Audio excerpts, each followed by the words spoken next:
When you come to the inmates, most of them, particularly women, are illiterate. So that is something that we have to deal with on a daily basis.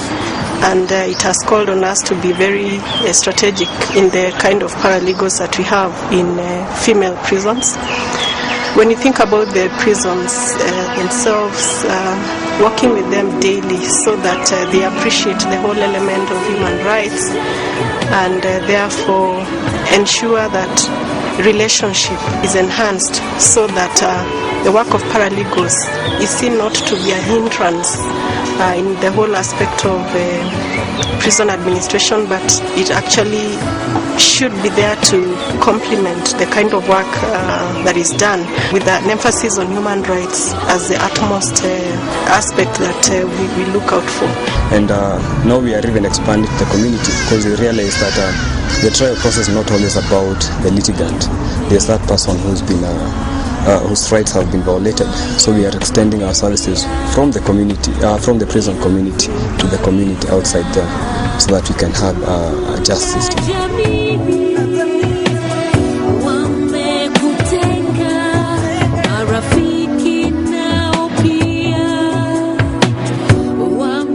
The paralegal officers are given specialized legal knowledge and skills to enable them to effectively give first-line legal aid and assistance to the poor and marginalized communities in all the provinces of Kenya.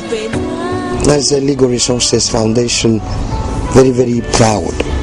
One, in that we have been leading in the development of what we call paralegalism, to try and educate, inform and empower people at the grassroots to be able to claim justice for themselves. We have what we call the Paralegal Support Network. We're trying to demystify the application of law. We are trying to make law accessible to the people out there. Our work is basically to promote governance-related issues in the community. We are trying to build the capacity of community individuals. In our case, it's people we call paralegals, people who have basic knowledge on law and how to mobilize community structures. So our work is to try and empower these people to address social issues such as access to justice and other social injustices. LRF has really been a pioneer in promoting the whole notion of paralegalism in this country and working towards establishing the standards of paralegal training in this country.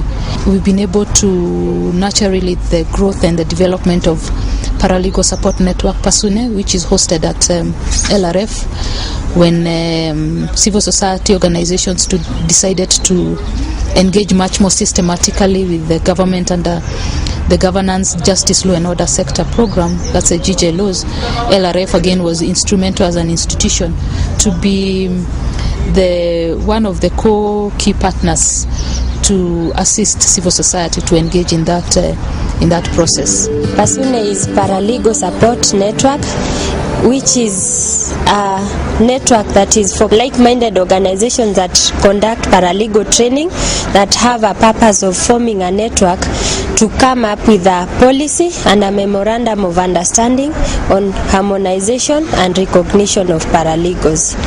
From independence, the government have not come up with a way of educating people on legal issues. So what we have done is that the program is there to empower people on legal matters so that these people can be able to fight for their rights.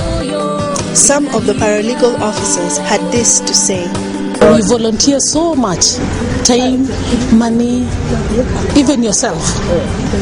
Between the community and the law, I make them understand, first of all, what are their rights and what are the chances. For example, if somebody wants to present a case to the court, what are the chances to have the light. Then we also help them draft basic documents, legal documents in the communities. We give service free of charge. We don't charge anything. We just help the community, and that's our main role. for the community. And as far as the law is concerned, there are reforms in the law sector. So unless you are updated, you might find yourself operating on yesterday's thought, yet we are living today. That is what actually LRF is doing, to update the paralegals.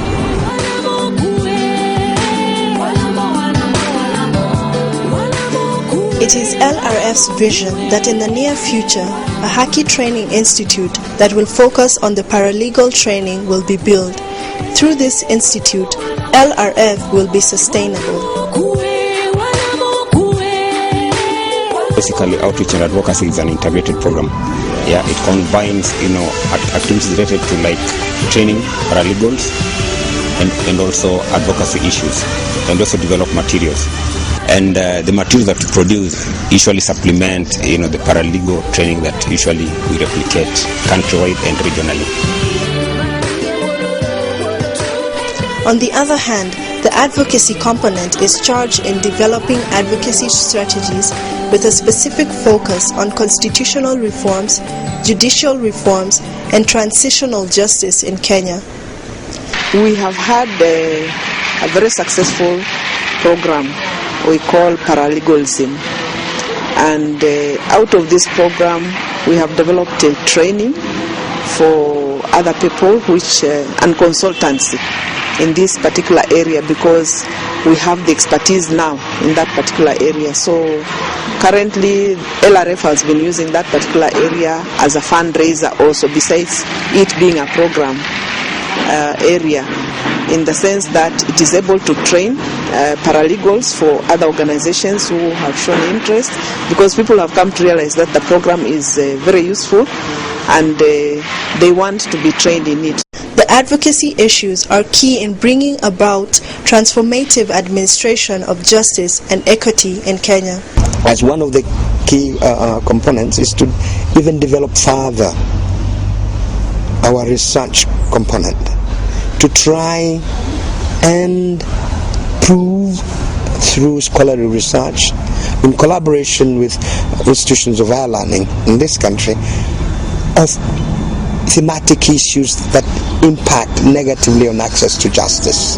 The Institutional Development Program works towards developing efficient human resources capacity, competencies, and ensuring sustainability of the institution. I'm very confident with the staff. Staff development is very important to ensure that you have the requisite staff capacity to deal with the various issues. Most of the staff members are really committed to what they do, and they're really committed to making a difference in this society. So that is a plus in itself, because then they apply that passion towards the course of the work that we do. And we've made it our core business as staff to continuously consult with each other and also to consult with the community at almost every point of our engagement. As part of its institutional capacity building strategy, LRF is planning to establish a TV station dubbed LR24, all legal, all the time. And we came up now with the concept of L24. And for us, it's L24, all legal, all the time.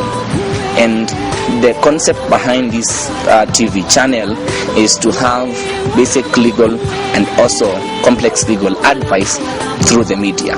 Something that